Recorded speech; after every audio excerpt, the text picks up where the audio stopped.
This session analyzes the financial mechanics behind the Spiber restructuring. Spiber was a 100 billion yen biomaterials pioneer that faced a catastrophic scale-up failure. We will explore the architecture of its private restructuring and the broader macroeconomic shifts currently reshaping the deep tech manufacturing landscape. By March 2026, the company moved into a private restructuring phase, signaling the end of an era where technical success alone could sustain a high-valuation startup. This strategic autopsy aims to extract actionable insights for our own long-term capital allocation strategies. The contrast between Spiber's market perception and its financial reality is stark. On the left, we see the milestone consensus, a peak valuation exceeding 100 billion yen, over 100 billion yen raised, and successful partnerships with 40-plus global brands like the North Face and Toyota. However, the ledger reality of FY 2024 reveals a fundamental mismatch. Despite the hype, revenue was only 414 million yen, while the operating deficit reached 4.89 billion yen and the net loss ballooned to 29.5 billion yen. This highlights a critical lesson. Global brand validation does not automatically translate into a viable business model if the underlying unit economics are broken. Spiber's core innovation, Brewed Protein, was technically undeniable.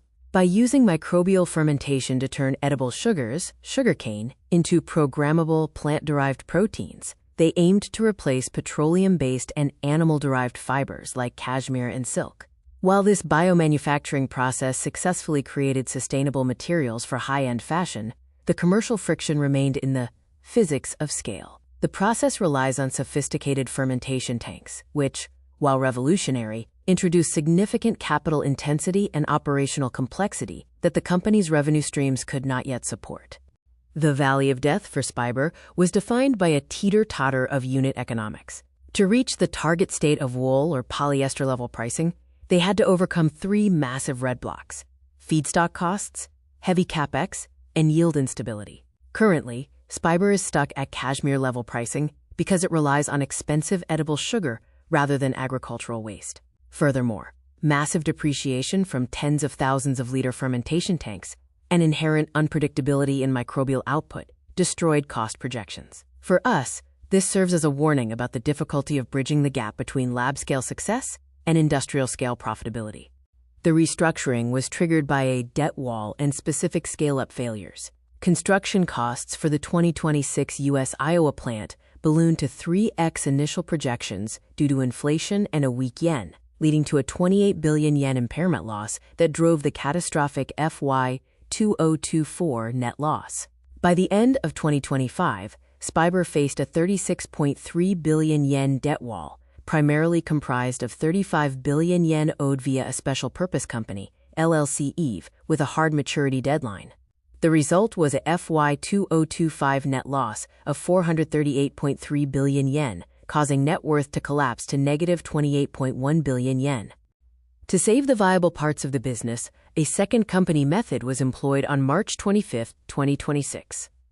In this filtration process, old Spiber transferred its valuable assets, IP, personnel, brand equity, and customer base to a new debt-free entity called Crane. Crane received a 15 billion yen capital injection from Maya Kawana. Meanwhile, the toxic elements, specifically the 36.3 billion yen debt, remained in the renamed Structural Protein Business Asset Management Inc., which was sent for special liquidation. This effectively wiped out original equity to allow the core technology to survive.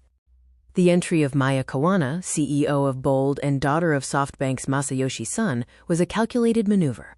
In February 2026, she formed Crane and executed a 15 billion yen capital injection. Her public involvement in December 2025 signaled serious backing to the banking syndicate, essentially forcing creditors to accept massive haircuts to enable the asset transfer. Her stated goal is long-term biomanufacturing dominance, rather than a short-term IPO flip, providing the patient capital necessary to fix the underlying unit economics that venture capital timelines could no longer support. The restructuring resulted in a total capital stack demolition. The Cool Japan Fund, a major backer, saw its existence threatened as Spiber's collapse added to its 38.3 billion yen cumulative losses. The Carlyle Group absorbed a complete wipeout of their approximately 10 billion yen equity investment. Corporate partners like Komatsu Matere were also hit, booking a 1.2 billion yen special loss in late 2025. Finally, creditors, including LLC Eve, were forced to accept massive haircuts on the 36.2 billion yen debt to allow the asset transfer to Crane to proceed. Despite the financial ruin, Crane retains a powerful foundation for a pivot. This includes a world-class IP portfolio covering fermentation and protein design and global brand validation from over 40 brands. Most critically, the strategy is shifting from a luxury apparel focus to an industrial pivot. This is exemplified by the 2026 adoption by Toyota for Land Cruiser seat covers, moving the product into high-volume auto manufacturing.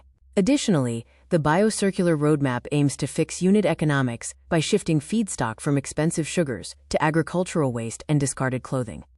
In the global landscape, Spiber, now Crane, remains a leader in microbial fermentation for the apparel and auto sectors. While competitors like Bolt Threads in the US have successfully listed on NASDAQ via a SPAC, they are focusing on niche markets like cosmetics.